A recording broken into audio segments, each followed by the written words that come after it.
Hello বন্ধুরা, সবাই কেমন আছো? তো চলো, রবিবার মানে মাছ নিয়ে এসে আজকে যেখান থেকে মাছ আনতে যেত ওইখানে তো যেতেই পারিনি।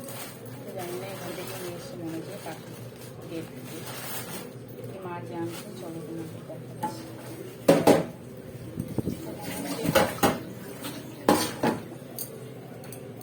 চিংড়ি মাছ আছে, তো অল্প অল্পই নিয়ে এসছি। দেখতে পাচ্ছ বন্ধুরা, এই যে চিংড়ি মাছ। আগে চিংড়ি মাছটা ধুয়ে নিই।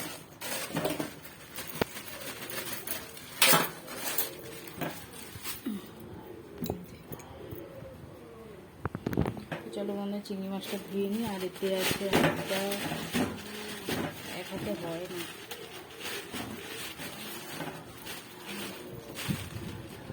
আছে পার্শে মাছ মনে হচ্ছে। এটা কী মাছ জানি না, পার্শে মাছ কেটে নিয়ে এসছে আজকে। অনেক বেলা হয়ে গেছে, কেটে আবার ধুতে অনেকটা টাইম লেগে যাবে রান্না করতে। তো চলো বন্ধুরা, ফটাফট মাছগুলো ধুয়ে ফেলি। টাটা সবাই।